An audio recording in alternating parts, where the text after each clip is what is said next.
আছে। অতএব মুসলমানরা শুনে রাখো, ভয় আমরা পাই না, কারণ আল্লাহ তাআলা যেগুলো বাহিনী পাঠিয়ে নবীদেরকে সাহায্য করেছিলেন, ওলিদেরকে সাহায্য করেছিলেন, সবগুলো বাহিনী এখনো আছে। আমরা যদি এখনো মাঠে নামি, সবগুলো বাহিনী মুসলমানদের পক্ষে থাকবে। কথা বলেন ঠিক কিনা?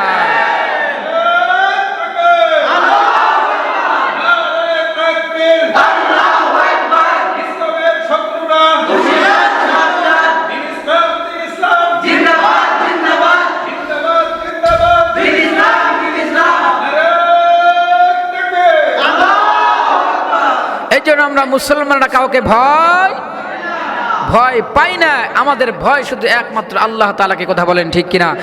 আরাআইতান নাসা ইয়াদখুলুনা ফি দীনিল্লাহি আফওয়াজা। আল্লাহ তাআলা বলেন, যখন আল্লাহ তাআলার পক্ষ থেকে যখন মানুষের কাছে সাহায্য আসবে, তখন মানুষের বিজয় হবে। মানুষের কাছে সাহায্য আসবে, কিন্তু সাহায্যটা আসবে কাদের কাছে? যারা মুসলমান, আল্লাহর দ্বীনের পথে থাকবে, দ্বীনের পক্ষে যারা কাজ করবে, এদের বিজয় আসবে। কথা বলেন ঠিক কিনা?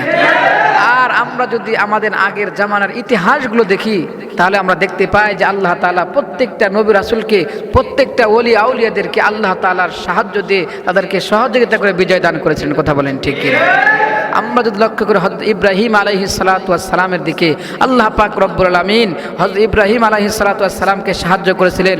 নমরুদ যখন ইব্রাহিম আলাইহিস সালাতু ওয়াস সালামের বিপক্ষে যখন মাঠে নেমেছে, আল্লাহ তাআলা হযরত ইব্রাহিম আলাইহিস সালাতু ওয়াস সালামকে সাহায্য করার জন্য মশার দল পাঠিয়েছিল।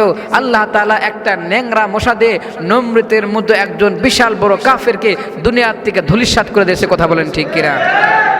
কারণ যখন মুসা আলাইহিস সালাতু ওয়াস সালামের বিপক্ষে গিয়েছিল, আল্লাহ তাআলা মাটিকে অর্ডার করেছিল।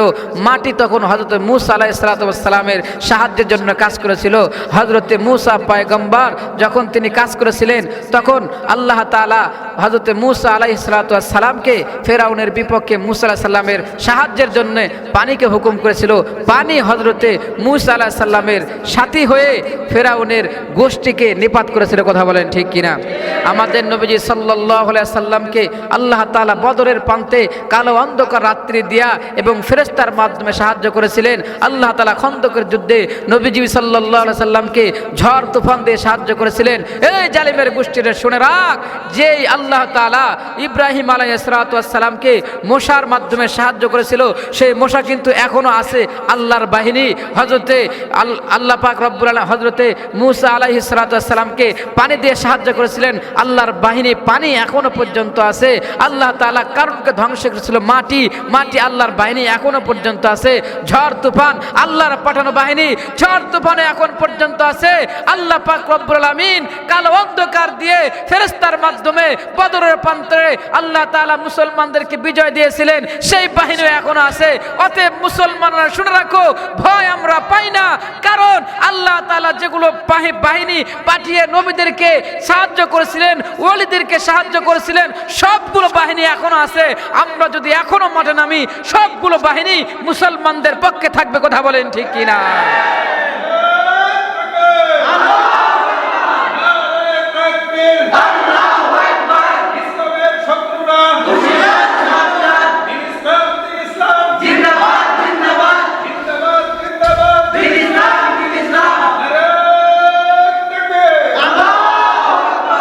এই জন্য আমরা মুসলমানরা কাউকে ভয় পাই না। আমাদের ভয় শুধু একমাত্র আল্লাহ তাআলাকে। কথা বলেন ঠিক কিনা? আমরা আল্লাহর পক্ষে থাকবো। যে জালিম আমাদের সামনে আসুক না কেন, আজ পর্যন্ত কোনো জালিম টিকে থাকতে পারে নাই, ভবিষ্যতে থাকতে পারবে না। কথা বলেন ঠিক কিনা? দরকার পড়লে গাজওয়া হিন্দ, আবার আমরা গাজওয়া হিন্দের সৈনিক হয়ে আমরা মাঠে নামবো এবং মুসলমানদের বিজয় ছিনিয়ে আনবো। কথা বলেন ঠিক কিনা? আজকে আমাদের বাংলাদেশের মধ্যে ইসকন নামের এক সংগঠন, যারা মুসলমানদের উপর আঙ্গুল তুলে কথা বলে, কত বড় সাহস তাদের! দেখছেন, মুসলমানদেরকে তারা ধ্বংস করতে চায়, মুসলমানদেরকে আঙ্গুল তুলে কথা বলে। আজকে ইন্ডিয়ার দালালেরা বাংলাদেশে বিশৃঙ্খলা সৃষ্টি করতেছে। আজকে ইন্ডিয়া থেকে আমাদের উপরে অনেক রকম ভাবে কথা আসতেছে। মনে রাখবে যে আমরা যাই যেরকমই থাকি না কেন, আমাদেরকে তোমরা ভয় দেখাতে পারবে না, কারণ আমরা মুসলমানরা ভয় পাই না, কারণ আমরা জীবনও দিতে পারি, আমরা রক্তও দিতে পারি। কথা বলেন ঠিক কিনা? আমরা জানি যে আমি যদি জীবন দিতে পারি শাহাদাতের ময়দানে, আমার এই জীবন দেওয়া হবে পৃথিবীর মধ্যে সর্বশ্রেষ্ঠ জীবন দেওয়া, কথা বলেন ঠিক কিনা? আমি যদি এই শাহাদাতের ময়দানে যদি রক্ত দিতে পারি তো কিয়ামতের ময়দানে আমার রক্ত থেকে জান্নাতের ঘেরান আসবে, কথা বলেন ঠিক কিনা?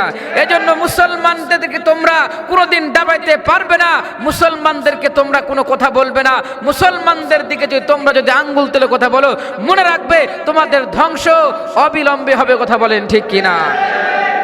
এজন্য সাবধান করে দিচ্ছি, কেউ মুসলমানদেরকে যদি জুলুম নির্যাতন আর অত্যাচার করার চেষ্টা করো তাহলে কিন্তু তোমাদেরই সমস্যা হবে, কথা বলেন ঠিক কিনা?